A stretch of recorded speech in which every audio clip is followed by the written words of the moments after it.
The gaming world is one of constant evolution. It's like a shark, always moving forward, never stopping. At least that's what it feels like with all of the unforgettable gaming advancements over the years, with each new step forward completely changing what we're capable of doing with video games. Today's video is about those unforgettable moments that changed everything in the gaming world. I'll be talking about the biggest advancements in technology that took gaming to a whole other level. Stick around and tell us what your most memorable new gaming technology was in the comments afterwards. Let's get into it right now.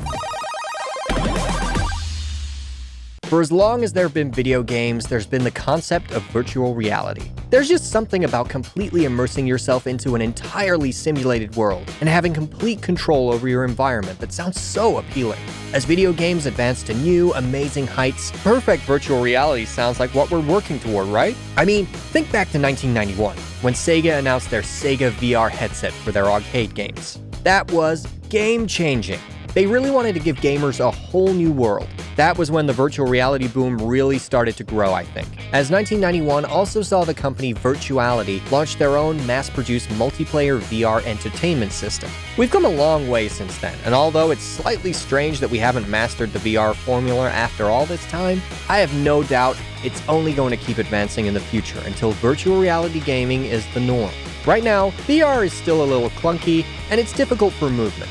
So I think we're in need of another great VR revolution in the coming years. While virtual reality slowly adapts and grows to fantastic new heights, there's another form of gaming that has really stepped up in recent years, and that's augmented reality. Thanks to the advancement of cell phones, augmented reality, especially on mobile devices, has really started to change the way that we play video games. And there have been a lot of augmented reality games recently, but I want to point to one in particular that really changed the game. Of course, I'm talking about Pokemon Go. Released in 2016, Pokemon Go is an augmented reality mobile game, and the year it came out was just incredible.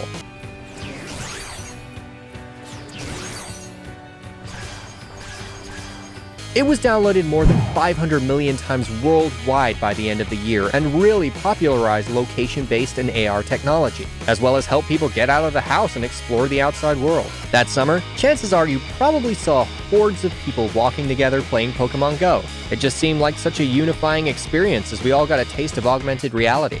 Of course, it wasn't perfect. There were technical glitches and other problems, but it helped pave the way for even better AR games in the future, and it's slowly becoming the norm. I touched on the fact that the advancement of cell phones helped augmented reality really thrive, but that's only a small piece of it. Cell phones are some of the most powerful tools in our arsenal, and it's obvious they've completely changed the way we function in society. Sure, cell phones have helped us never have to remember any other numbers besides our own, but they also have a greater purpose. Mobile gaming. Remember the days when all you had was a Razer flip phone with a demo of Tetris on it? Man, have we come a long way or what?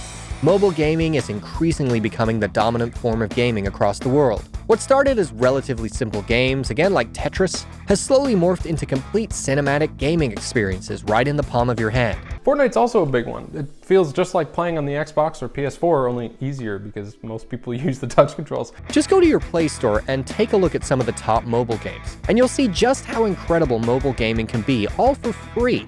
Yeah, I know it's not really free, as a lot of the more advanced games have microtransactions or an abundance of ads. But hey, beggars can't be choosers when we have so many options available right at our fingertips. We've come a long way since PS1 Haggard, haven't we? I think we have, and one of the more exciting developments in gaming technology has to be facial recognition. What started off as an almost unbelievable technology is starting to become more and more commonplace. Facial recognition technology can identify a person from a digital frame or video source, and that has a lot of impact on the gaming world. In gaming, facial recognition can be used to create different worlds, environments, and characters based on your preferences. It's only a matter of time before the technology is so advanced that it could render complete copies of our own faces and put them in our favorite video games. I mean, it sounds like we're close to that already. Intel has this amazing 3D camera technology that adapts to the facial characteristics of gamers by tracking 78 different points on a player's face. That's just crazy. Intel Realsense is an effort by Intel to make the way we interact with computers more natural and more human. You try counting 78 different points on your own face and tell me how that goes. It just shows how intricate facial recognition has to be, and that attention to detail is really changing the way games are played. Right alongside facial recognition is voice recognition. These two kinda go hand in hand. But there's something really fascinating about the advancement of voice recognition through the years. It's always been an iffy situation. I'm sure we've all experienced trying to say something into a computer or a phone only to have the system not process what we said correctly. No, computer, I said go to the right, not so in the night. But that's changed in recent years. I think the potential of using voice recognition has finally caught up to where it should be, and computers and games can now easily recognize voice commands from the user. Just right now, I can turn on my console, navigate to an app, and play some selected music or games. And if you think about that, it's amazing. With steps like these, it's not out of the realm of possibility that in the future you could just have a completely hands-free game that you could control with just your voice and have it be amazing. There's been one big increasing problem with gaming in recent years. As gaming companies have created massive, sprawling, open-world environments with amazing graphics, that obviously comes with large file sizes. Like when you get a new game now, you can't play it right away. You have to buy it, come home, and then wait for hours upon hours upon hours for the game to fully download and install on your console. It's not uncommon to see new games get review bombed right when they release, as gamers complain about the time it takes to actually download and play the game they just bought. And that's been a problem something like cloud gaming has really tried to fix in recent years. We're increasingly becoming a cloud-based society, with all of our work and files being kept in the cloud in order to free up space on our personal machines. Well, gaming is becoming like that too, with the cloud opening up the ability to play games with massive server sizes by streaming them to our screen from the internet, instead of housing the data on our own systems. It's quite ingenious.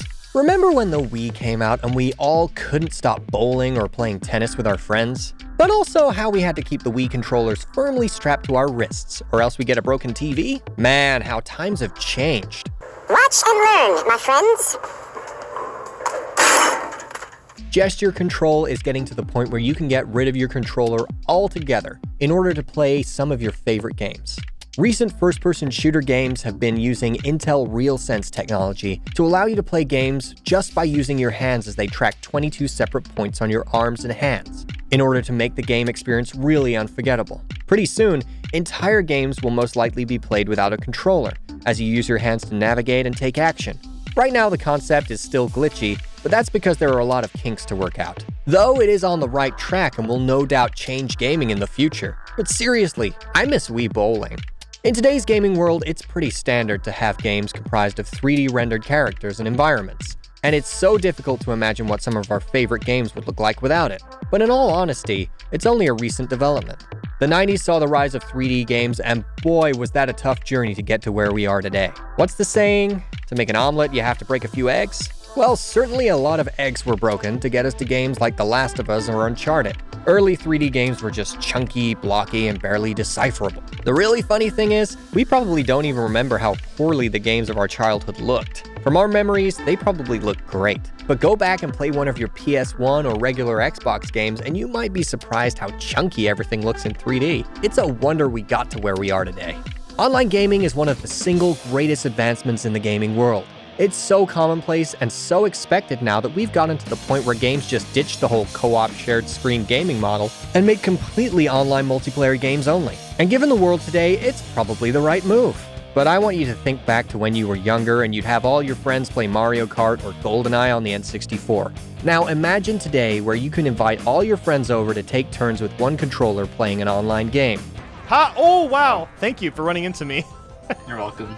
Or they bring their own console to go sit in another room to play. But even though it's kind of a bummer, the flip side of that is you can play with any of your friends from all over the world instantly, which is kind of a fair trade-off. And with the recent popularity of things like Among Us, it's proven that graphics don't necessarily matter when you can play a fun game with friends online, because really, that's what's important. I just mentioned bringing your entire console over to a friend's house in order to play. And I think that leads me to the next big advancement: portability. There's been a lot of great improvements over the years to gaming portability, but the king of it has to be the Nintendo Switch. It blows almost everything else out of the water.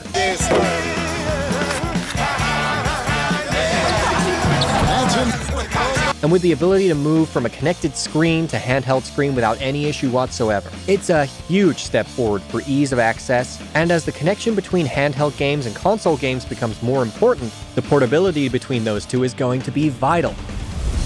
What do you think the biggest breakthrough was? Let us know in the comments below, and while you're there, be sure to hit that subscribe button for more awesome gaming content like this. Thanks for watching The Gamer. See you next time.